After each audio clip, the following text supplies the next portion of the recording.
been a real labor of love. It was not my original vision. I didn't wake up thinking I was going to own a business someday. I didn't even think I was going to be capable of doing that. The plan and purpose that God's had for me is just kind of unfolded one step at a time. Welcome to the Sharing Passion and Purpose podcast, a weekly podcast providing career and creative inspiration to help you build a purpose-filled life. If you're interested in tapping into your creative potential, pursuing a career with passion, and building on your biggest and best resource, yourself, please join me on this path. I'm your host, Nancy Moore, and I want you to know that I'm on this journey with you. So let's get started.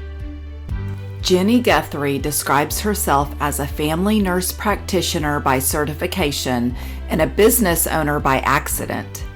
During our visit, she shares more about her background and what led her into a career in healthcare, and how she eventually started her own business, Glow Medical, that has grown into one of the leading spas in Oklahoma. She's married to the love of her life, and they have 2 young boys, so she was really at the top of her game, both personally and professionally, when she found a lump in her breast, and it wasn't long before a breast cancer diagnosis followed. In an effort to raise awareness during October, Breast Cancer Awareness Month, we visit more about her turbulent journey since this diagnosis and the prominent role that faith has played throughout her journey and on the road to recovery. Okay, so Jenny, I have been so excited to visit with you. I haven't seen you in a while and caught up with you on social media, but we used to be next door neighbors, which was truly a lifetime ago. Yes, it seems like it was a long time ago, which was always funny. And I was thinking about this morning because your name is Nancy Moore. And the crazy thing is my maiden name was Moore. And when I was growing up, our neighbor that was the closest to us, best neighbor, her name was Nancy. So it's so funny that you were my neighbor named Nancy with the same last name, like my maiden name. That was kind of funny. Yeah. Oh my gosh, I had forgotten. I remember you saying that a long time ago. Yes, when we were in Jinx. So yes. Back in the late 90s? Yes. Yeah, it was. Mm-hmm. You're dating us, Jenny. Okay. Yes, it was. I'll just say yes, it was. Well, we could say it was 10 years ago. Yes, true. Yes, but I mean, older and wiser. That's right. And so, and you have so much that you have grown, that I have seen you grow since we were there, and that's what was so exciting to me. And I thought I've got to circle back and just talk to you about what you have going on. So if you'll just kind of share with people a little bit about you. I know you're not from Tulsa, and I wanted you to kind of share a little bit about your background so people can get to know you. Well, I was born in Montana, so that was, my birthplace, but I grew up and spent most of my childhood and teen years in Missouri, about 4-ish hours from the Tulsa area, and I came to Tulsa in 1992 to go to college at Oral Roberts University.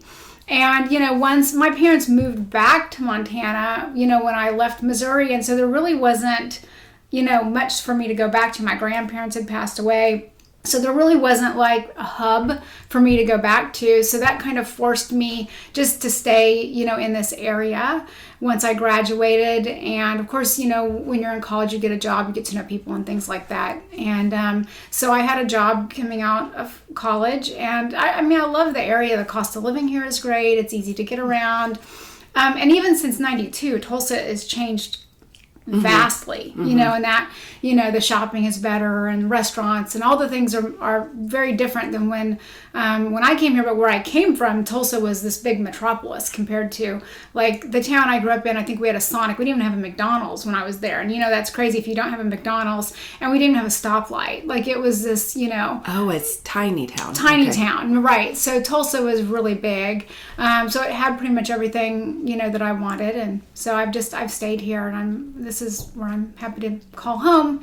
But I always tell people that I'm like a reformed mountaineer hillbilly kind of person, because I've got the mountains in me and I've got the Missouri in me and all of that. You take those things with you. Yeah. Oh, yeah, absolutely. Yeah. And that's what makes you you. Right. Yeah. Yeah. So your background is in nursing. Yes. And where you started out, when I knew you and what you were doing is so different than what you're doing today. Yeah. So how did you choose nursing? What interested you about that field? Well, the interesting thing was I was a senior in high school, and I was on the debate team. We were pretty good, so don't try to win an argument with me, even if I'm not right, by God. Oh my gosh, okay. So anyway, I was on the debate team, and so I had kind of an interest in, I was wanting to go to a college that had a debate team, and I was also interested in journalism or law was kind of what I was thinking. And one day it just kind of hit me as like, have I prayed about my life and going to college and these things? And of course my parents wanted me to go to a Christian college, and wasn't opposed to it, but it wasn't really my major criteria. So anyway, I got to praying about it. I say, okay, Lord, what direction would you have me go?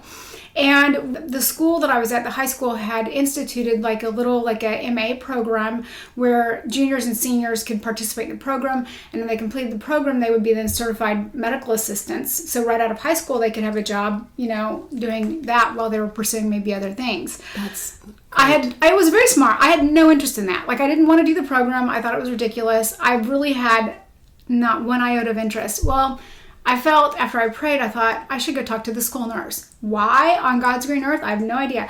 I don't even remember the conversation that I had with her. I remember meeting with her. I remember asking her questions, and I remember her answering questions. But other than that, I walked away from that conversation thinking, I think I should be a nurse. And that was like a complete, 180 from what in my head I was going to do or what I wanted to do. And so I thought, okay, Lord, if this is what you want for me or you have for me, then make it happen, because I come from a family that didn't really have much. And so from the standpoint of going off to college at a private university, nonetheless, my parents didn't have the funds to just pay for that. We didn't have a 529, back then. Yes. It was a long time ago. Yes. There weren't 529s, and they're just, my dad was a traveling minister. My mom was a stay-at-home mom. So there was just, not the resources, at least earthly, that you could see kind of resources. And so I got a full tuition scholarship to go to ORU for nursing.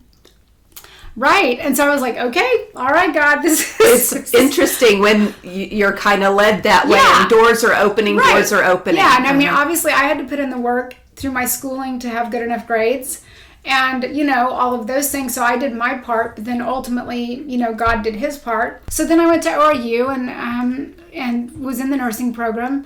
And there was one day they had people come in that talked about different roles in nursing. And there was somebody that came in and talked about nurse practitioners. And as soon as she started talking, I thought, that's it. I'm like, that's what I'm going to be. I just knew it in my mind. This is what I'm going to do. And so I graduated. I worked, because at that time they kind of wanted you to work a few years before you went to the MP program. So I worked for about 5 years in med-surg ICU, and I kind of got burnt out. And working in the hospital, there's kind of a glass ceiling for nurses. It's an unfortunate thing, but unless you want to go in administration, you're only going to do what you're going to do, and you're going to make your little 3% raise every year if you don't make the charge nurse mad. You know what I'm saying? And so it's just, it's very limiting. It's like, I'm only ever going to have this much. I'm only ever going to do this. And so the experience was very valuable, but I thought, this is not what I want long term. This isn't where I'm my final resting place career-wise. So then I went back to MP school, graduated in, I want to say 2002 from that. And then I did family practice for about 7 years at a couple of different clinics. And then I did some internal medicine things. So that's kind of my career trajectory. Okay. Yeah. And that's when also I knew you, because we didn't move until 2001. And I remember you going to school. Yeah. So anyway, and that's when, of course, that was harder because I actually wound up having more student loans from my graduate program, because by then you have a mortgage and you have a little bit higher standard of living, and you're not living in a dorm, on pizza that you did when you're in college. Your cost of living is very different. Anyway, so I wound up having to take on a few more loans for that, but it still wasn't devastating. And compared to what you hear students are doing nowadays, it's really, nothing compared to that. Yeah. Well, tell us about what you are currently doing, because you are the owner of a medical spa, and it's Glow Medical. Yes. And I'd love for you to share then a little bit about why you decided to open that, who it helps, what it's about. Yeah. And so that's definitely, there's a God story there, and I can share some of the backstory with that. I would love that. I would love it, yeah. But anyway, and I like to call it a facial aesthetics practice. Thank you. It's very much medicine, and but it's mainly face and skin, and I do injectables and Botox and filler and skincare and lasers, chemical peels. I have a team of, including myself, 11 that work with us. We have 2 locations. I have a location in Enid and a location in Tulsa. And it's been a real labor of love. It was not my original vision. I didn't wake up thinking I was going to own a business someday. I didn't even think I was going to be capable of doing that. And it's just one step at a time.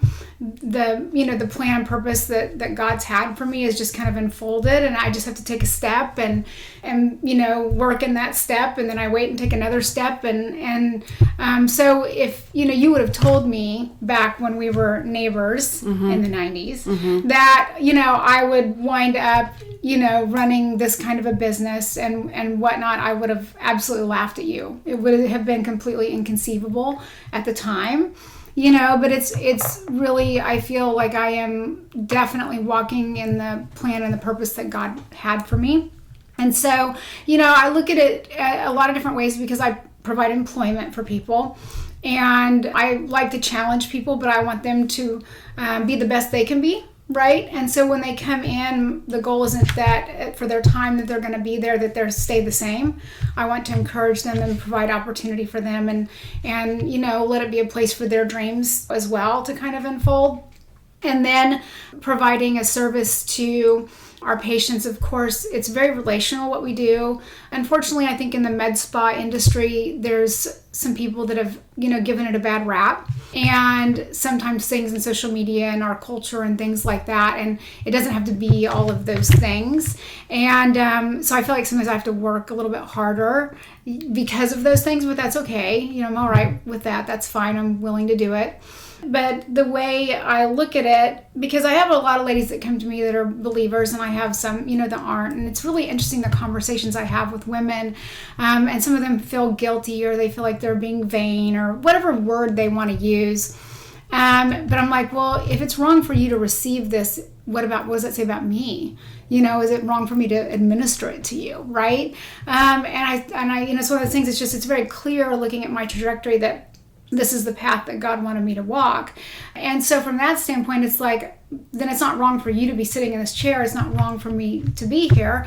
It's a tool. This is a tool. It's things that we can use. And Mr. Rogers is an example, because, he had a ministry per se, but he looked at it toward children. He actually thought about going into ministry, like official ministry, but he didn't, because he felt like this was his better path. And so he talked about, I think it's a Hebrew, but it's called tikkun olam, and it basically means restoring creation. And so he looked at what he was doing with children as something that was a restorative work. And so that's really how I look philosophically, because we're all living in a broken world where our bodies are subject to that brokenness. I mean, we are redeemed, but we're not yet fully redeemed. And so so from that standpoint of redemption, I look at what I do as one way to restore what's broken, because aging in my mind is not something that we were meant to age. God did not create us to age.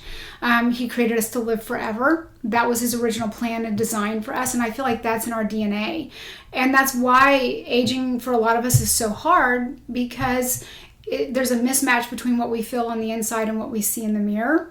And aging, an aging face sends messages because of the aging process where we all hear about RBF, or where you look angry or you look unhappy when you're not. And that sends an emotional message to people that then they perceive you either negatively or wrong. Even in Romans, it talks about how we Christians are like waiting for our bodies to be restored and made right, because it's like we know something's not right. And it talks about how creation was subjected to sin, and that it is even like moaning and groaning and waiting for redemption, for God to redeem it. And so what I do is like one very tiny, small little piece of redemption, where I'm at least doing what I can physically to improve something that we weren't meant to experience, And so that's kind of how I look at, like, I'm just doing one tiny little thing to restore creation as best we can until we experience, that redemption fully. See, I've never heard it described that way. And it's interesting from your viewpoint how you see what you're doing, because you do have a lot of influence when you have somebody's time for, I don't know how long they're in there, 15 minutes, 20 minutes, 30 minutes. You can have a quick conversation with somebody and have it be very impactful. Yeah. And they also, and we'll talk about this, but trusting the person who you're with, who you're getting services from, you want to be able to trust them. But when you can see that they truly care about what they're doing and care for their clients, that's special. Yeah, and that's what I always tell my patients is like, this is a relationship and it's a long-term proposition. I'm not in it to fleece people out of every dollar in that first visit that I can get out of them. I would rather them spend nothing with me that first visit, but then when they're ready, come back and let's have a long-term plan. Because, and of course, I have the unique perspective that I get to see people over time, and I've been doing this long enough that I have pictures of people that started with me 5, 6, 7, 8 years ago, and I have pictures of them today, and they look better and younger today than they did 5 or 6 years ago. So that's where, for me, that is like the secret sauce, is like just slowing that aging process and slowing the trajectory and looking the best you can, as long as you want to. Yeah. Oh, I love it. That's so neat. Okay. So I am curious on your perspective of how you are enjoying what you do, and the importance of enjoying what you do, but advice maybe for people who don't enjoy what they do from somebody who does. Yeah, that's a tough thing. And a lot of it is because I feel like I honored God in the beginning of my early years, that I listened. I actually asked, what do you want me to do? What path would you have for me? Which is not one that I can say that I came up with on my own, because I wouldn't have come up with that, on my own. So from that standpoint, I feel like it's never too late to do that. So from the standpoint, if you're, out there and you're unhappy, you're not working as what I call in your zone of greatness, where you just feel like you're walking out your purpose, or you're feeling perpetually frustrated. Because I've had jobs, even though I was doing what God wanted me to do, I either stayed a little too long at a job out of fear, or whatever, not trusting. And you kind of get that angst where you're like, it's nothing wrong with the place that I'm at. Like, it's not a bad place, but I don't fit here anymore. And showing up to work every day in a place where you don't fit, or it's not your zone of greatness, or it's sucking the life out of you, so to speak, is a really hard thing. So from that standpoint, if you find yourself in that season, sometimes it's just a season and God will have something else to move you to. Or maybe you need to go back and be like, okay, where did I miss it, God? And then be still and listen, and let the doors of opportunity kind of open up. Because it's we think about the hours we spend at work. To be disgruntled or dissatisfied or have it not fueling your energy in a positive way, it would be very almost hopeless. I mean, that would be a frustrating place to be in, but God can use that, and so ultimately I think it's just asking the Lord to open up the doors and find your zone, and sometimes be willing to consider things that maybe you hadn't considered before. Not be the, you don't want to be the self-limiting factor, where you're saying no to something, just because it's out of your comfort zone. Okay. So then let me talk about comfort zones, because you were in nursing, have a degree in that area, but to open a business and be an entrepreneur and then lead, now you're saying 11 people and you even have 2 offices. Right. So what was the catalyst, or what kind of got you going on that and overcoming maybe a limiting belief? Because that's a lot, to step into or grow. I never in a million years would have ever thought that I would run a business, let alone run a business that does, over a couple million in a year. You know what I'm saying? It's just mind-boggling to me. And when you look at the statistics on business failures, how many businesses open that close, how many businesses, that get past that $1 million mark, it's not a lot, statistically speaking, when you look at, all businesses in totality. So, that's just a real gift from the Lord that He's entrusted me, with that. So I was working at a startup med spa back in the early 2000s, and at the time I was going through a divorce, and I was having financial problems because that divorce dumped on me, over $40,000 in debt, which the debt was there before. It wasn't like it magically appeared. I just really wasn't aware of how much debt there was. And so it was like literally overnight I inherited this debt. And so for a woman, financial insecurity or financial problems, it's like terror. You know what I'm saying? For a woman, that's just one of those things. It's like to live in financial insecurity or scarcity or whatever is not a comfortable place for anybody, let alone for females, because we want our nest and we want some security and all of those things. So I was really thankful that, because of being a nurse practitioner, I have decent earning potential. So I was able to suck it up and, pay that debt off, in a handful of years. And it took sacrificing. And, I kind of followed some of that Dave Ramsey snowball thing and got an emergency fund. I didn't even have an emergency fund. So if I got a flat tire or something up in my car, it was like trauma, and it was like, why was everything so traumatic? It's just, this is normal life. You're going to get a flat tire every now and then. And so I had to get my $2,000 emergency fund and pay off my debt. And so then slowly some of that financial terror started going away. Well, the startup med spa that I was working at,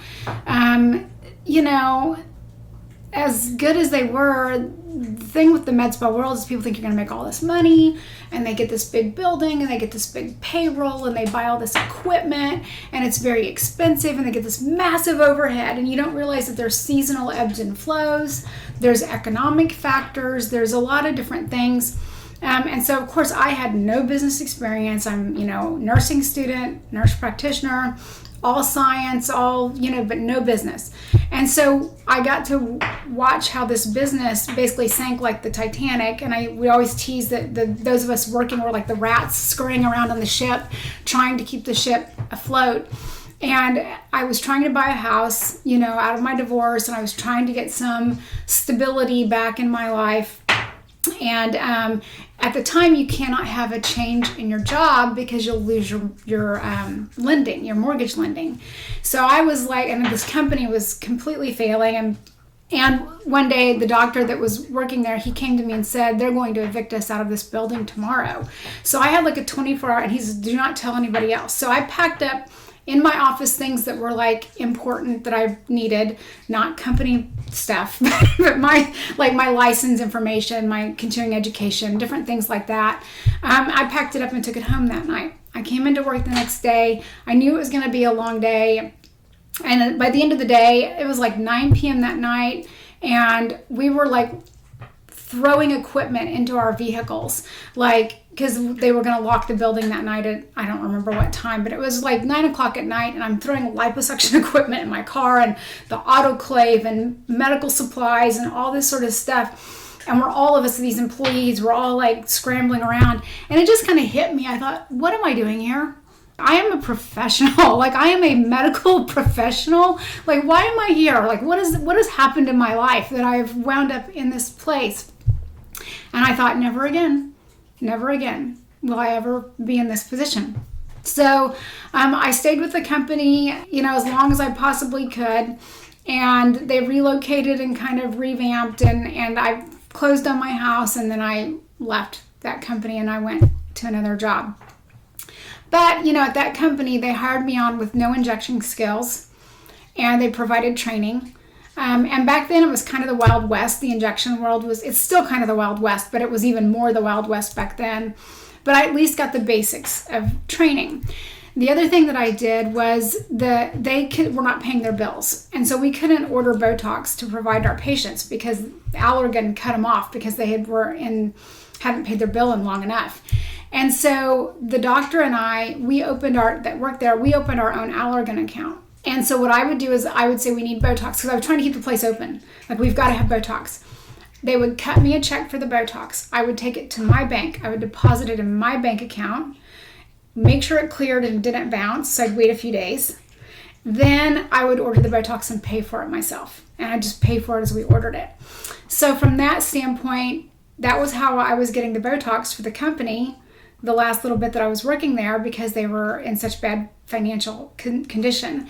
Anyway, so they closed and folded up, and I still had the Allergan account. And so I had all this debt dumped on me from divorce. And so it was like I was needing to make extra money. I needed a side hustle. That was before side hustles were popular. And so, they're trendy now. Back then, it was, I was just scratching and clawing, trying to make it work. So I started treating Botox patients kind of on the side out of my house. Don't recommend this. It's not the way to start. But again, it was the Wild West. It was a little bit different time. And anyway, then I finally got another job with a med spa, a second med spa, and I had a non-compete with her. Why I wanted out of integrity, I didn't want to violate the non-compete. And so, but I was only going to be so successful there just because the dynamic in that place, it was very good that I was there. I got to see some things about how a successful business is run compared to my previous experience for an unsuccessful business. But there was a dynamic among the staff, very catty, female, you're the new kid. I was not welcomed with open arms to this place. They were decently enough nice to me, and the owner was nice to me. But other than that, I could tell this wasn't going to be my long-term home either. But I stayed there, and I had a friend in Enid. So I called her and I said, hey, would you be interested in doing a Botox party? Because that was out of my non-compete. And she said, well, there's a salon owner here that wants to have somebody come out. So I called her, and literally within a couple of weeks, I was going out to Enid once a month. No advertising, no nothing, just me rolling in with my little tool chest and my cooler, and would treat people. And I created charts, and I carried the charts back and forth, and I did the whole thing. And anyway, that's where my second location came from. It actually wound up almost being my first location. Because, in the money that I made in Enid, I invested and helped me build the business here in Tulsa. But originally it was just to get out of debt, and I only had the Allergan account to preserve my job. I didn't ever open that with the intention of, I'm going to have a business, or, I'm going to turn this into something. It was just out of necessity. Like, every step was out of necessity, and then it would grow because that's God's principles. That's the way God operates. It's sowing and reaping, and it's that principle of you invest something and then God will make it to grow and bless it, and that's how it came about. Okay, yeah, that is so interesting. Yeah, but you take the good and the bad, but that's what I always recommend people get experience. Yeah. Go and work places and see what it's like to be there, because you'll take great things away from that, and you'll take things that you want to you would change. Yes. You're just going to learn. You're just going to be a sponge, and you're going to learn. So you suck it up, and take that time. It's not going to be forever. Yeah. But anyway. Yeah. And so then that's how the business grew. Okay. And I did it part-time while I was working other jobs because I didn't want to take on a lot of debt. Again, that's what they do. You got this big business loan, you get all this overhead, and so the way I did it was I just wanted slow and steady wins the race, and so I, just no debt, and I paid for what I needed and would save money and invest it back into the business. And that's pretty much how I've done it the whole time. Okay. Yeah. Okay. So let's just mention real quick, I wish, again, this was a video and not just audio, but we have a little special guest with us. We have Suki.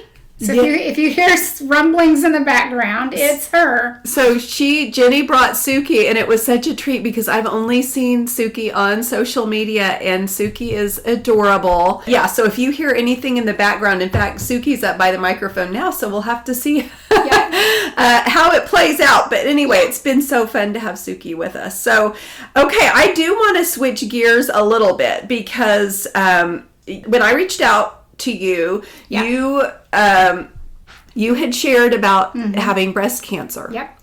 And so I asked, because now it's October and this is Breast Cancer Awareness Month, and I wanted you to be able to share a little bit about your journey finding out about that.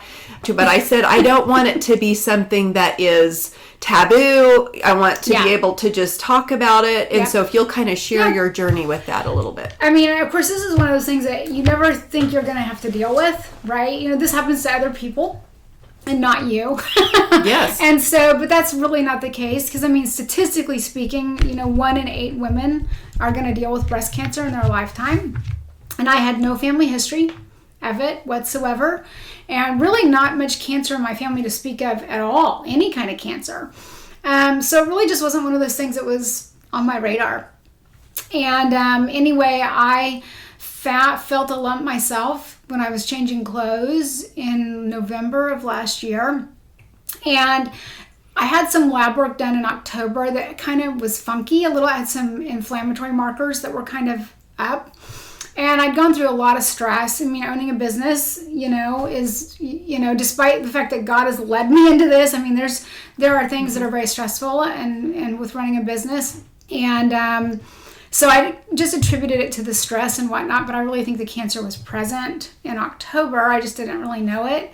And that was 6 months within a normal mammogram. So from that standpoint, you can't just let your mammograms be all you do from that standpoint.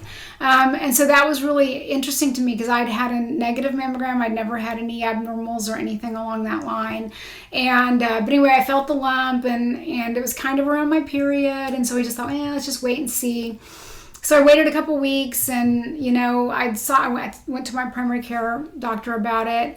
And anyway, so then it was still there, and so I was like, okay, let's go get a diagnostic mammogram. Well, it took 3 weeks by the time I called, which that's the most ridiculous thing I've ever. It's like healthcare, and I've worked in healthcare my whole life, and of course, going through this now in post-COVID healthcare has been really an interesting journey. And then also, now that I own a healthcare business that's kind of a customer service, customer patient-centric business, to then go into healthcare where, as much as they say it's patient-centric, it is not. And so that's been a real, difficulty for me, because I see the way that healthcare is delivered, and I'm like, if you would just a little, just make these changes. And that's why I say healthcare is so beige. It's like soul-sucking beige. And the thought of me going and working in a traditional healthcare office now, after where I've come from, is just, it's just I can feel the life being drained out of my body. So I see why there's so much burnout and things in healthcare these days, which is really unfortunate. But nonetheless, 3 weeks later, diagnostic mammogram on December the 22nd. So, of course, I get to be this, diagnostic mammogram on the 22nd. So 3 days before Christmas, you're getting to, and I'm pretty good at compartmentalizing some things. And so that's just what I did, is I let that be its own separate thing. I didn't bring it to the holidays. I didn't bring it with my family and everything, just because I thought, I don't want this to ruin the holiday season. What's the point in me, doing it? I mean, I can't change anything right now. I don't have the results. I don't know what's going to happen. So I just need to be here in this moment. I need to be present with my family. So that's what I did. So then I did, of course, they call you back. It's, they want you to do a biopsy and whatnot. And so then I did the biopsy on December the 31st. Happy New Year. It's just like it's like, okay, apparently this is how we're going to do this. So New Year's isn't a really big holiday for me, anyway, so that's fine. And then they called me on January the 3rd and told me that it was cancer. So, which of course is never what you want to hear, and you think, gosh, I have 2 small boys, which that's the hardest, because you think, I can go through a lot of things, but I have to take them with me on the journey. And so you have to think more about them not as much about yourself, which is really challenging to do. And so anyway, the kind of cancer that I was diagnosed with was technically a better kind to have, if there is such a thing, which there is, I guess. But anyway, but it was hormonal, but it wasn't crazy aggressive. It was HER2 negative. And they did an MRI, and then I was scheduled for surgery. And so I did a bilateral mastectomy on February the 1st. And then I had my reconstruction was April the 26th. And it's not been without some stress, because St. John's, the system, they were having some turmoil, not being able to keep anesthesiologists. And so they were canceling surgeries like crazy and limiting the doctor's surgery time, which is, again, it's like you can't limit a surgeon's surgery time, let alone people with cancer. And so we went in, and the lady that did our surgery scheduling with my surgeon's office was a believer. And anyway, she told us that my surgery was one of the last 3 that they authorized to be done, and they canceled 50 other surgeries after mine because of the problem they were having with getting anesthesiologists. So it's just the grace of God. Of course I thought, man, just pray for those people that had their surgeries, pray for them that God will work through that and all of that. But it was just the grace of God that my surgery barely made it, under the wire, so that it didn't delay it out further, because that's the last thing with cancer that you want is delays, because then you're fearful that, oh my gosh, this is in my body, it's going to take over and spread. So anyway, thankfully it was not in my lymph nodes. And then they do what's called an oncotype test on the tumor, which looks at the risk of recurrence. And so thankfully, and I don't really understand the scoring, oncology is not my world, but I was a 4, which is really good and really, really low. And so from that standpoint, I didn't have to do chemo or radiation, which was a big prayer of mine, because just the dealing with that, the side effects and all of that, let alone trying to run a business and be a mom, it just would delay the recovery. And I'm kind of on these, let's get out, let's do what we have to do, let's get on with it, and let's move on with our lives. So anyway, it's not been without its challenges, because in July we were on vacation in Hawaii, which is great, right? This fabulous Hawaiian vacation. And my left breast got infected, the implant from the reconstruction. And within a matter of 12 to 18 hours, I was on the verge of going into septic shock. Thankfully, the way the timing of everything worked, I got in, I got good health care. I can't say enough good things about the healthcare system there that we were at in Honolulu, and the surgeon. And so I wound up having to have emergency surgery 2 days after my 50th birthday. I actually got sick on my birthday. I wasn't able to celebrate. It's like, but it's fine. It's like, okay, at least I'm still here. I'm still alive. And so I, dealt with that. The surgeon that I had before left St. John's, I think in light because of some of the stuff that was going on there, opened her own practice, and she was completely MIA. I couldn't locate her. I couldn't find her. She wasn't taking patients at her office until September. So anyway, I thankfully got my breast surgeon to refer me to another plastic surgeon so I could have a new doctor to come home to, because in Hawaii they wouldn't want to release me until they knew I had somebody to follow up with here in the Tulsa area. So anyway, then my incision on my right side opened up on September the 1st. And so I had surgery on September the 6th, the day before my husband's birthday. So this year we were not getting birthdays. So anyway, I'm like, does it not count? Can I be 50 next year? Yes, I'm going to say yes. I'll tell you. We'll do that. So anyway, so then apparently they feel like the implant was too big for the tissue that was left. And so it was causing stress on it. So that's why it wasn't healing. So then they downsized that implant. And so now I'm 2.5 weeks post-op from that now and doing really well. Okay. So it's just been this, can we not get on with life? And so That's the one thing. It's like, I don't want this to define me, the cancer diagnosis. And from that standpoint, it's one of those things that I feel like it's like a blip in the radar in my life, where it's maybe not be that way for everybody, but it's just, I feel like it's a blip for me. And with it have come a tremendous amount of lifestyle changes that I'm still, being 9 months into all of this now, I'm still navigating that. And I think that's going to be something that I'm going to spend a lifetime, navigating. Just figuring out the diet and the things and right now I can't exercise. It's like you're supposed to exercise, but because of all the surgeries and things, I haven't been able to exercise since July, which that's okay, because it's like I have enough else going on right now anyway. But I just feel like, okay, there were some things that I was not probably taking care of myself as well as I should, because of course, mom of small boys, running a business, wife, and so eating for me was more about survival than nutrition. And I am admittedly a junk food junkie. Like if I could eat cheeseburgers every day and never eat a salad again, I would be happy as a clam, And so from that standpoint, and I would tease people and they would always laugh at me. I'm like, I'm skinny fat. But I really was. I mean, I was skinny fat. I looked good in clothes because I'm small framed and small, but I wasn't healthy. I was not exercising at all. You're running a business, I'm not eating great nutrition. I was at least taking vitamins. That's easy. I could at least do that. But I really wasn't taking care of myself per se. And I think over time, it's like the frog in the boiling water, where it's like this slippery slope of things that are kind of slowly getting out of balance. And you don't realize one day until you wake up and you're like, crap, I'm cooked. Like the water is boiling. And so I feel like to some degree, the cancer that I had, not saying all cancers, probably could have been prevented. Now, would I have had it eventually anyway? Maybe. I don't know. But I just feel like I wasn't guarding, and eating well. And even in our culture, it's really hard to eat well, frankly. It is. And even foods that you think are healthy, like vegan foods, are terribly unhealthy. Some of them, if you really look at the labels and you really look at what's in them, they use sugar, they use sunflower seed oil, that's very inflammatory. They use palm oil that's also inflammatory. So again, which inflammation is the root of all disease, not just cancers.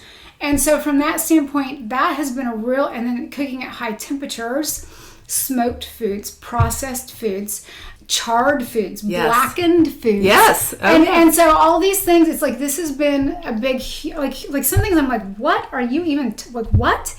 If you burn your toast, that's actually a risk for cancer. Yep. Because carcinogens. Yes. Yep. Carcinogens and it's like, these are on that now, the black. And so it's all these things that it's just like, so for me, it's been a real paradigm shift, figuring out how to eat and let food be my nutrition, or let food be my medicine. Yes. And so, I mean, that's still, it's going to be something that I probably spend the rest of my life, navigating that. Okay. More of it in the upfront now, but just figuring out how to eat to lower risk of recurrence or lower risk of, return and those kind of things. Yeah.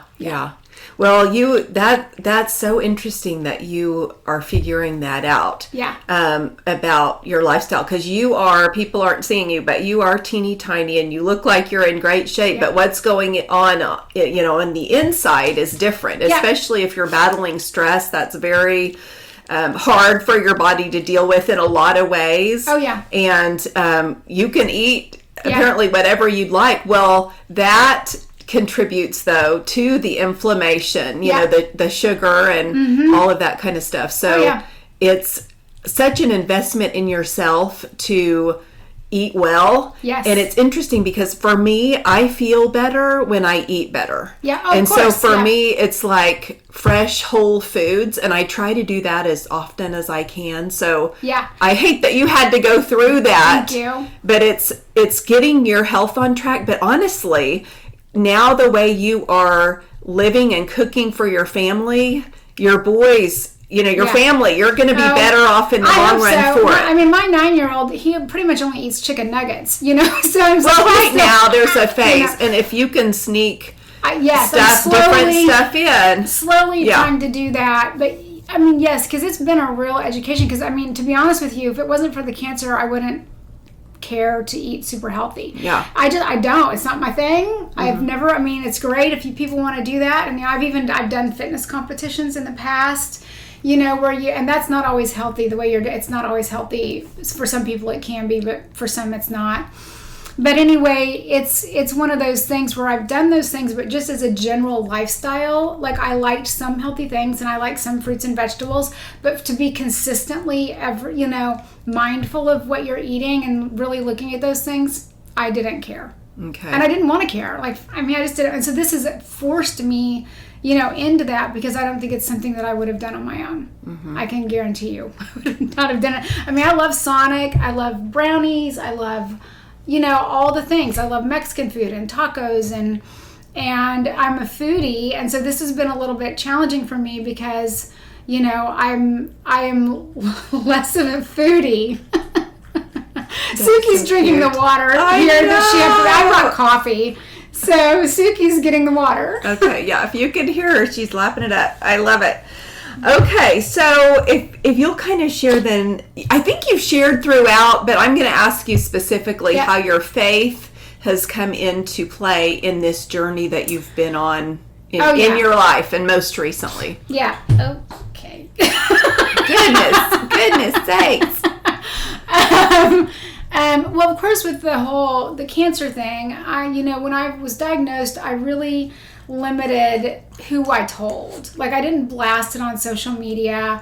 I didn't, and I'm not saying it's wrong for people to do that, so I'm not promoting that. But for me personally, I wanted to keep it close because people say things even if they mean well, and words have power.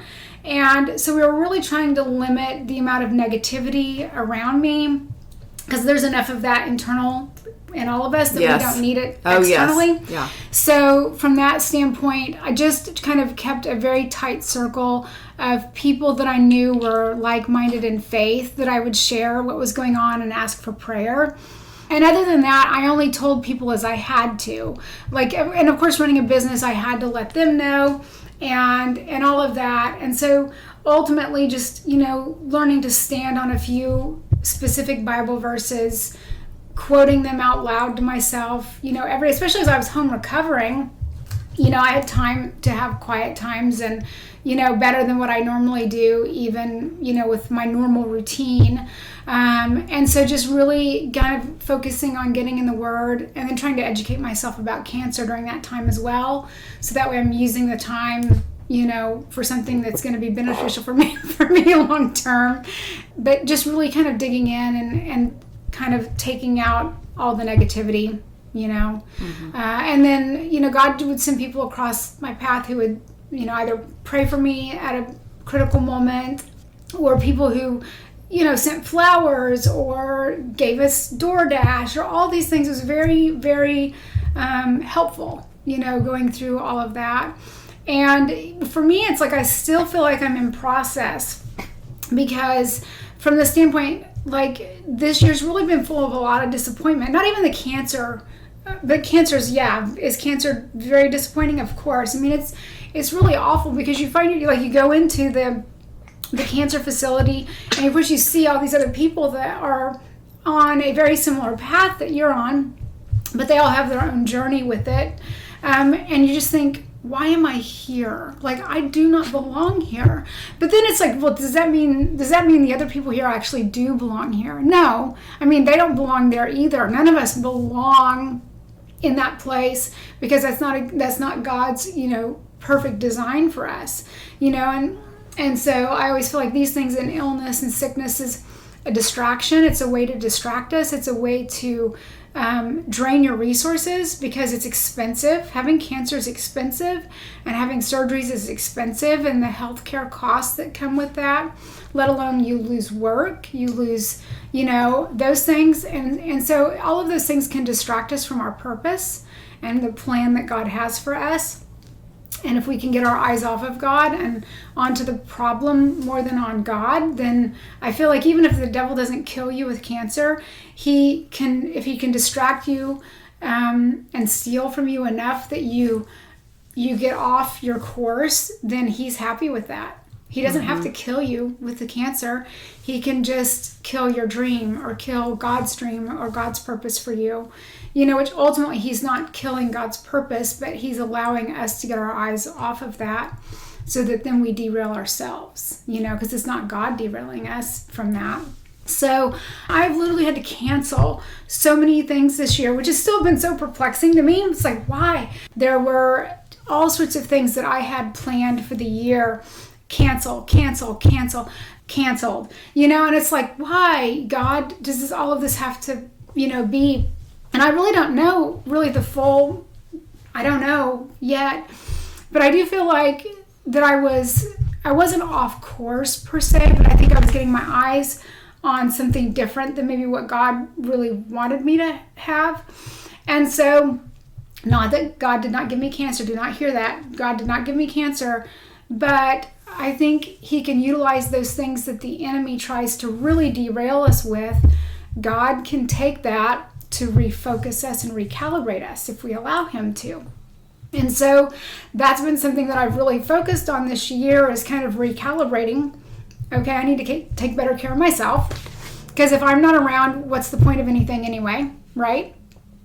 So, and how do I take care of myself and be a wife, a mother, and a business owner, without feeling like I'm, there's only so much time, there's only so much energy in a day, and how I divvy that up, how do I do that to be the most successful, but yet the most healthy version of myself?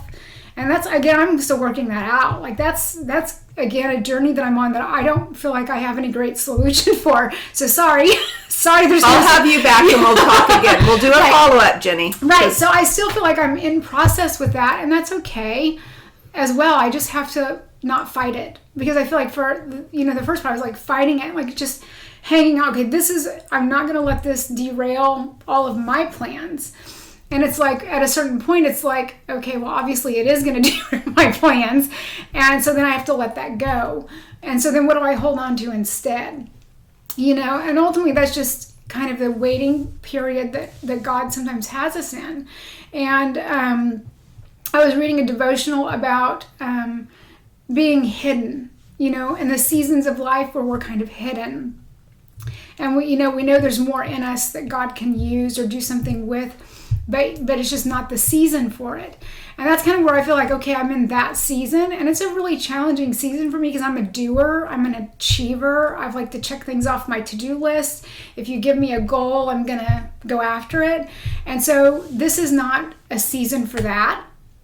So for me, it's a little bit more uncomfortable, but I think out of that discomfort, can come something really beautiful as long as I submit it to the Lord. Okay.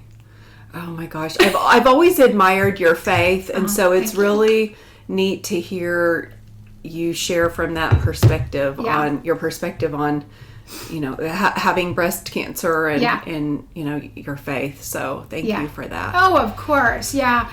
So, it's one of those things I never thought it would happen to me, but I guess there are some people who think they're going to have cancer because they have such a strong family history and all of that. But for me, this was literally, again, like I never thought I'd run a business, I never thought I'd have to deal with this. But again, God's made a way. He's been so faithful to me and my family through it that I'm grateful for that. Okay. Well, on that note, I'm going to wrap it up because I just have enjoyed visiting with you and appreciate your time so much. But awesome. This has been great today, and thank you for sharing your heart and about you and your fabulous business mind and everything you have going. But thank you for being here. Well, thank you for having me. It's an honor to be here, and I really appreciate the opportunity to share. So thank you for inviting me. Okay, everybody, that's a wrap on this week's episode. I want to thank you for listening to the Sharing Passion and Purpose podcast. It means the world to me, and I'd love to connect with you. Please follow me on Instagram, Facebook, and LinkedIn at Sharing Passion and Purpose, and Twitter at Passion Sharing. Also, if you like this podcast, it would mean a lot to me for you to subscribe, rate, and review it. And as always, all my show notes will be available on my website, sharingpassionandpurpose.com.